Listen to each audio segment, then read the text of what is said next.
Elroy Marchson hated winter. It was strange for someone who had lived his entire life in Vermont, where frost and snow seemed to be an integral part of existence. But truth be told, winter brought him nothing but reminders of those he had lost. The cold silence, interrupted only by the crunch of footsteps on fresh snow, filled his consciousness with a heavy echo of loneliness. However, on this morning, winter decided to bring more than just icy streets and the bite of the wind. He stood at the door of his bakery, wrapped in an old woolen coat, looking at the snow-covered sidewalk. Maybe there will be fewer visitors today, he thought, picking up a shovel. No one was in a hurry to go outside in such weather. The warmth of the bakery seemed like a salvation, and Elroy had been trying to preserve this cozy haven since early morning for those who dared to visit. But as soon as he took the first step toward the sidewalk, his gaze caught something wrong. A box. It stood at the threshold as if someone had left it specifically for him to find. Large, quite battered, with one corner torn, revealing a fleeting glimpse inside. Elroy froze. At first, he decided it was just someone's trash, a forgotten package or old junk. But intuition persistently whispered otherwise. Stepping closer, he felt the frosty air seem to grow heavier. Too quiet. Too strange. He leaned down to get a better look at the box. From one edge, a piece of fabric was visible. Pale, dirty, as if discarded from somewhere. His hand instinctively reached for the lid. At that moment, Elroy caught a barely audible sound, something between a rustle and a stifled sob. He froze. His heart skipped a beat for a moment. "Who's there?" His voice, despite his attempt to sound confident, sounded hoarse and muffled in the frosty air. There was no answer. Only the wind rustled the edges of the box, as if teasing him. Elroy knelt down and carefully lifted the lid. Inside were children, his breath caught in his throat. 4 small figures huddled together, as if trying to protect each other. The youngest child was perhaps just over a year old. He lay wrapped in a thin blanket that looked more like a rag. The oldest girl, maybe 5 years old, looked at him with wide eyes, a mixture of terror and defiance. Elroy felt a chill run through him, despite the morning frost. "What the?" He faltered, at a loss for words. The older girl suddenly flinched, covering the youngest, as if he were her personal treasure. Her lips trembled, but she made no sound. "It's okay," he exhaled, trying to speak as gently as possible. "I'm not your enemy." She didn't answer, but her gaze was wary, like that of a cornered animal. And then he noticed. On the sleeve of her tattered coat was embroidered a strange symbol. A triangle with an unfamiliar, almost ancient sign inside. Elroy didn't know what it meant, but his heart raced faster. Everything about this situation screamed danger. "Who brought you here?" he asked, more to himself than to her. The older girl finally spoke. Her voice was thin, hoarse, as if she hadn't spoken in days. "They'll come for us," she whispered, looking past him at the empty street. Elroy turned around. The whole town was asleep under a snowy blanket, showing no signs of life. But something in the girl's words made him feel that this silence was deceptive. "Who?" was all he could ask, but the girl pressed her fingers to her lips, as if afraid someone might hear her. The silence became palpable, oppressive. Elroy felt his fingers childishly clench into fists. This story was just beginning, and he knew it. But was he ready to find out the continuation?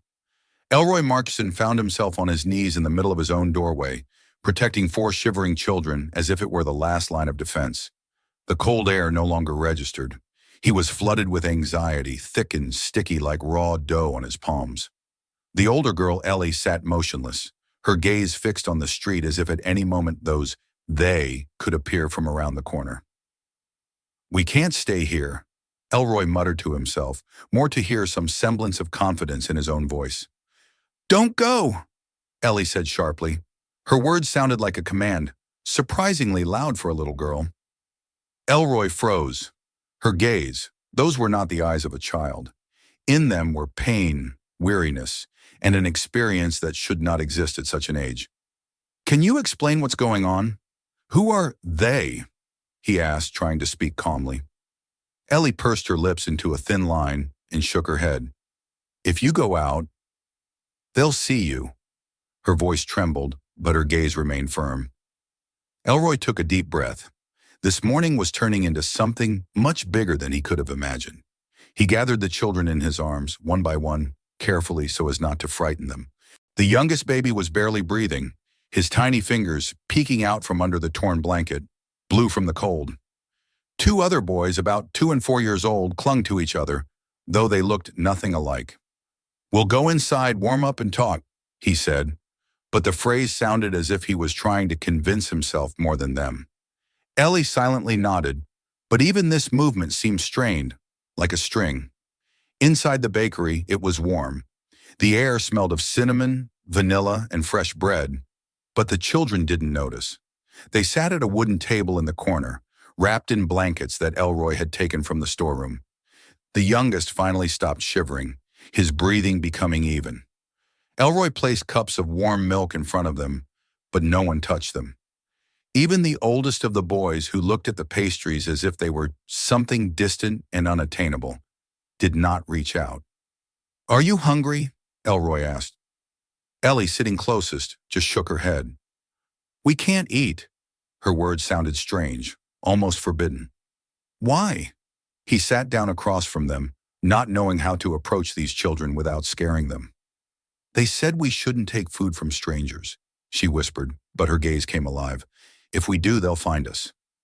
Elroy frowned. This sounded like nonsense. But there was something in her voice, in her fear, that was real. "Listen." He leaned forward, his voice soft, almost a whisper. "You're safe here. I won't let anyone hurt you. Can you tell me who they are?" Ellie looked at him, and in her eyes he saw what he didn't want to see, boundless fear. "You don't understand. They always find us." These words hit his consciousness like thunder. Elroy wanted to continue the conversation, but something outside the window distracted him. A shadow, quick, barely noticeable, slipped past. He abruptly stood up, approached the window, and pulled back the curtain.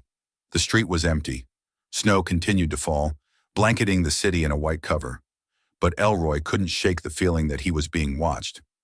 "Ellie, who else knows you're here?" he asked, turning to the girl. She was silent. The younger boy finally sniffled, breaking the silence. The phone rang sharply, almost aggressively. Elroy jumped and hurried to the counter, wiping his hands on his apron. The display showed the name, Taryn Ridgway. "Taryn, you're just in time," he began, picking up the phone. "Elroy, what happened?" Her voice was serious, without a trace of the usual sarcasm she often used. "I found children. 4. They were in a box at my doorstep." He paused, gulping air to calm himself. "And someone is clearly looking for them." There was a tense silence on the other end. "Symbols. Are there any on their clothes?" Taryn asked. "Yes. Triangles with some strange sign inside." "Do you know what this is?" Taryn cursed so quietly that Elroy barely heard her. "We suspected this might be related to a child trafficking network, but there's not enough evidence yet. Where are you now?" "At the bakery. Don't let them go, and don't let anyone in. I'll be there in 20 minutes. She hung up, leaving Elroy alone with his worries. He looked at the children again. Ellie watched him intently, her gaze almost piercing. "Did you call someone?" she asked. "Yes, my friend. She works for the police. She'll help." Ellie shook her head. They won't help." Her voice was soft, but there was a certainty in it that only increased Elroy's anxiety. He approached the door to check the lock again when he heard a sound. A light, almost imperceptible knock. His heart tightened. "Who is it?" He called out loudly, but there was no answer. Elroy slowly peeked through the gap between the curtains. Outside stood a man in a long black coat. His face was hidden by a hat, and his hands were tucked in his pockets. The man didn't move, but Elroy was sure he was looking straight at the bakery. Elroy took a step back. This day had only just begun, but he already knew. Nothing good was coming. Elroy stood by the window, feeling his heart grow heavier with each beat. The man outside the door didn't move. His silhouette, covered in a winter coat and hat, was motionless, like a statue. But Elroy was not deceived. This stillness was deliberate. It seemed part of a game he didn't want to play. Who's there? Elroy's voice came out sharper than he intended, but the silence outside remained unchanged. Ellie stood slightly behind him, looking at him with her big, inscrutable eyes. She said nothing, but her tense face spoke volumes. She knew more than she was willing to admit. "Don't open," she whispered. Her voice was so soft that Elroy barely caught it. He nodded, trying not to show his growing anxiety. The lock on the door was reliable, but at such moments any barrier seemed insufficient. The man outside the door finally moved. Slowly. Barely perceptible movement of the head, as if he was surveying the bakery. Then he took a step back, leaving clear footprints in the snow. Another step, and then disappeared into the veil of falling snow. Elroy exhaled, but it was not relief. It was more like a pause before a new wave of fear. "He'll be back," Ellie suddenly said. Her words sounded like a prophecy. Elroy tried to focus. He walked to the counter, running his hands through his hair to calm the trembling in his fingers. "Ellie," he began, turning to the girl. "You have to tell me. Who was that? Do you know him?" She was silent, biting her lip, and her gaze returned to the window. The younger children sat quietly, their silence as loud as Ellie's words. "They always find us," she finally whispered. Elroy felt a cold shiver run down his spine. "Who are they?" He tried to speak softly, but his voice still betrayed his tension. Ellie finally looked at him. "They are the people from the house. They take us when no one is looking, and then we don't see anyone anymore." Her words were fragmented, but each detail clung to his consciousness like a sharp thorn. "House? What house?" He knelt down to look her in the eyes. She shook her head. "It's not a house, just a big place. Dark, cold. We weren't supposed to leave, but I took them and ran." Her voice trailed off, as if she was afraid someone was eavesdropping. Elroy understood. She was talking about the place where they were kept. This was not just a shelter. Everything in her words screamed danger. The doorbell rang again, shattering the silence. Elroy froze. His heart stopped. The knock was not insistent, but decisive. He stood up, trying not to betray the trembling in his movements. Looking out through the edge of the curtain, he saw Ronan Sloan standing there. This time he was not alone. Beside him were two men in black coats who looked like henchmen from a gangster movie. Elroy felt a chill run down his spine. He looked at the children. Ellie looked at him, her eyes like two projectors illuminating his soul. "They're here," she said softly. "Quiet," he whispered, bringing his finger to his lips. Ronan didn't knock again. He stood, waiting. Then he took a step back and surveyed the bakery.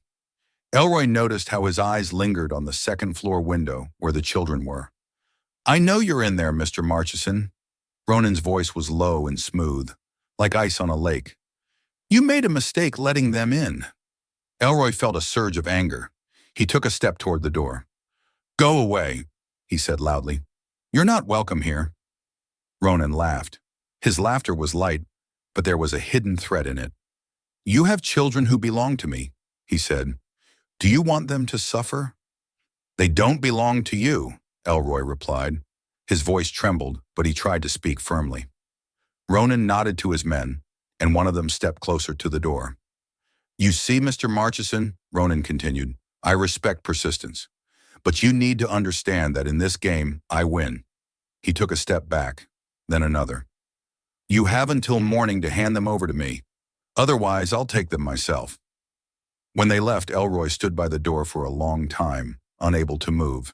His heart was pounding so loudly it seemed anyone could hear it.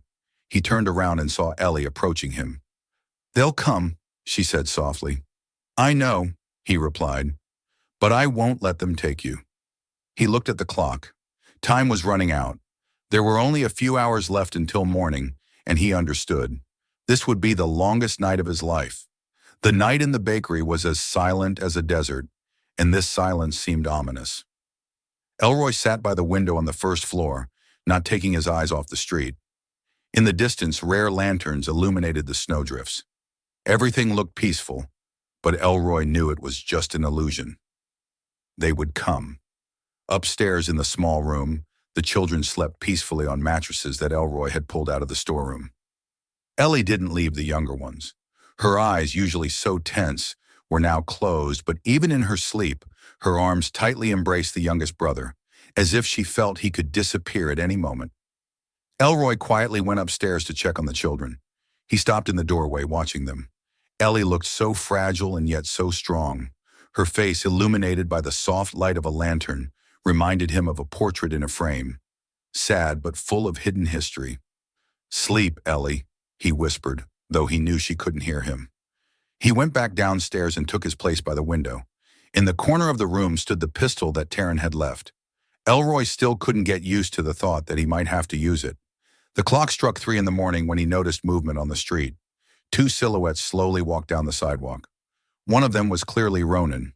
His tall figure stood out even in the dim light of the lanterns. The other man was stocky, with a short haircut and a heavy gait.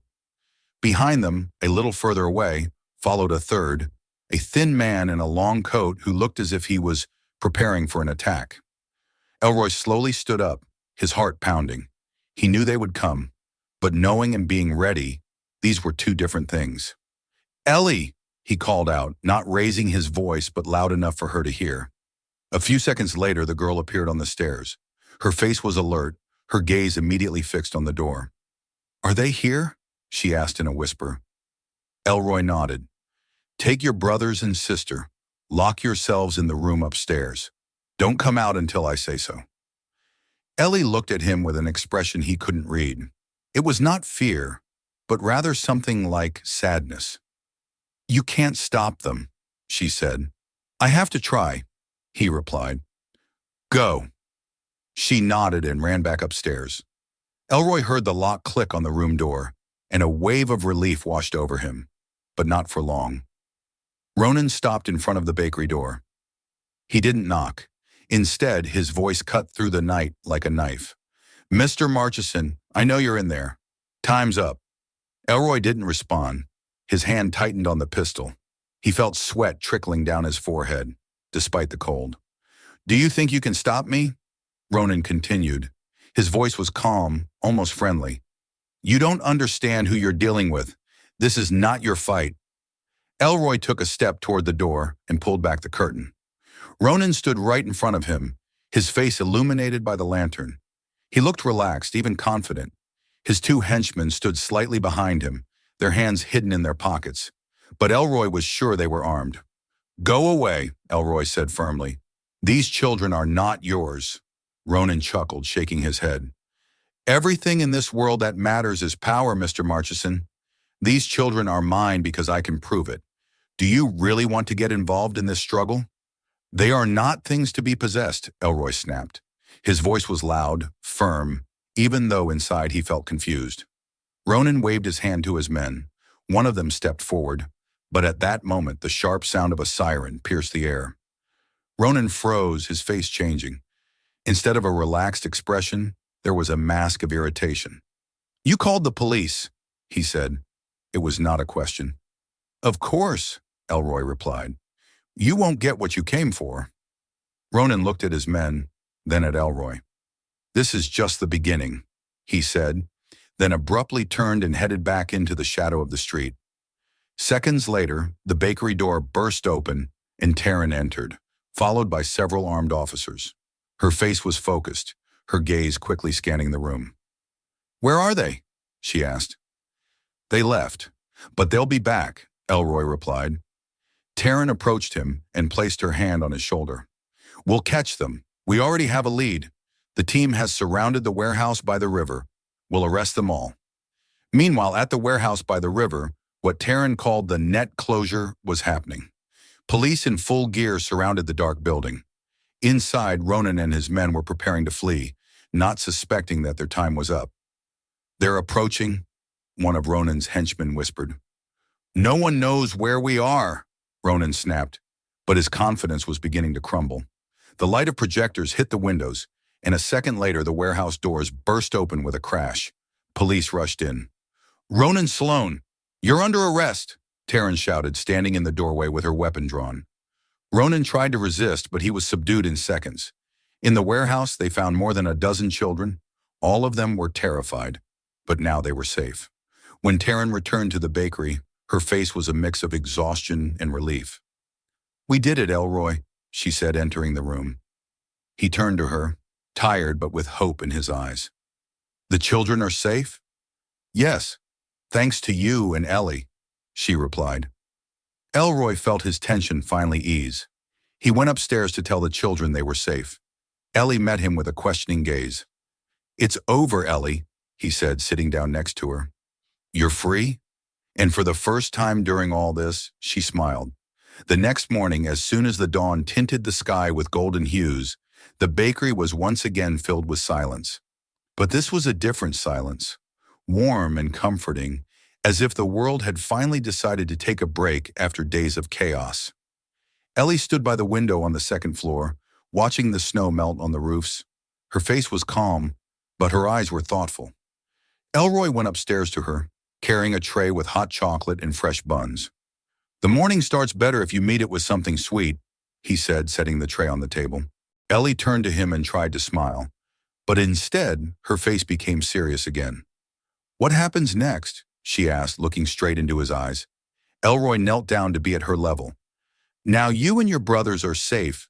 The police found your family. They're waiting for you." Her eyes widened. "Family?"